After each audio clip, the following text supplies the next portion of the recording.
Welcome to the second part of our cellular biology series. In this video, we'll take a closer look inside the cell to explore its various structures and learn about electron microscopy. We begin by studying the cell surface membrane. This membrane surrounds the cell, creating a boundary that separates the internal environment from the external surroundings.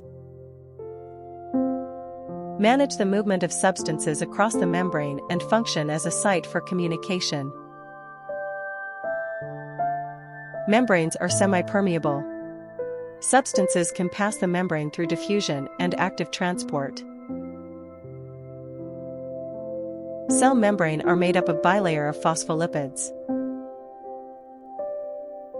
Phospholipids consist of three components: a glycerol backbone, two fatty acid tails, and a phosphate head.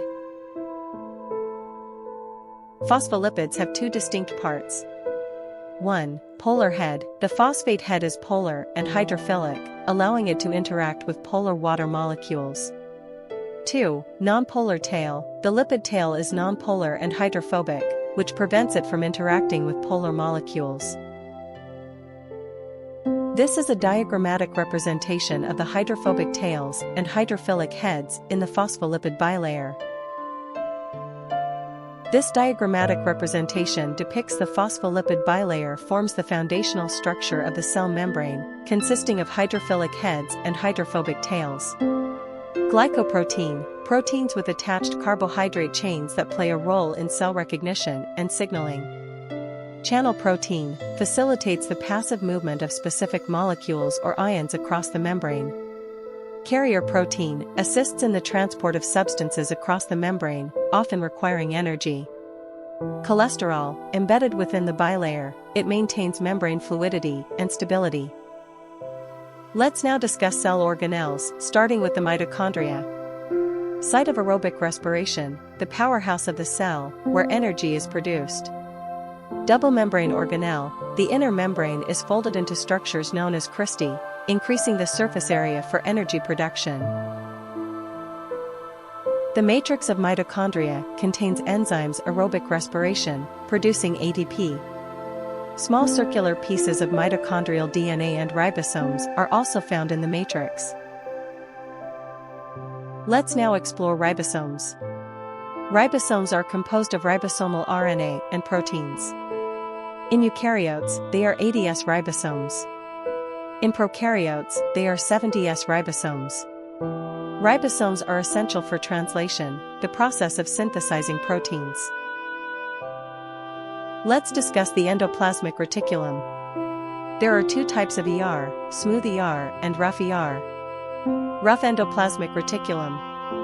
The RER consists of membrane folds that are continuous with the nuclear envelope. Its surface is studded with ribosomes. The RER is responsible for processing proteins synthesized on the attached ribosomes. Smooth endoplasmic reticulum ***. The SER is involved in the production, processing, and storage of lipids, carbohydrates, and steroids. Ribosomes are absent from the surface of the SER. Let's discuss the Golgi apparatus. It consists of flattened membrane sacs, resembling the smooth endoplasmic reticulum. The Golgi apparatus modifies proteins and lipids before packaging them into Golgi vesicles. These vesicles then transport the modified proteins and lipids to their designated locations. Lysosomes are specialized vesicles that contain hydrolytic enzymes. They play a key role in apoptosis, which is programmed cell death that contributes to the proper functioning of the immune system. Centrioles are composed of hollow fibers, known as microtubules. They help move substances within the cell. They provide internal support to maintain the cell shape. Two centrioles align at right angles to each other form a centrosome, which helps in organization of the spindle fibers during cell division. Centrioles are not found in plants and fungi.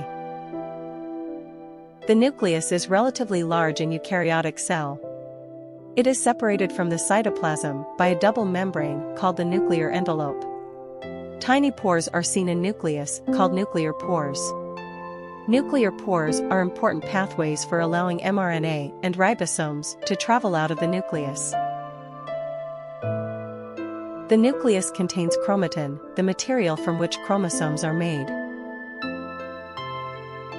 Now, let's explore electron microscopy, starting with the scanning electron microscope. The SEM scans the surface of a specimen with a beam of electrons. The electrons reflected off the specimen's surface are captured to generate an image. SEMs can generate 3D images showcasing the specimen's surface. They scan the outer surface. The specimen does not need to be thin for observation. The images produced have a lower resolution compared to TEMs. Transmission electron microscope. Electromagnets are used to focus a beam of electrons. This beam of electrons is transmitted through a thin specimen. Denser parts of the specimen absorb more electrons. These denser parts appear darker on the final image, producing contrast between different parts of the object being observed. The internal structures within cells, or even within organelles, can be seen as a 2D image. The resolution of these images is very high. Thank you for watching this video. Have a great day. Follow and subscribe us more videos.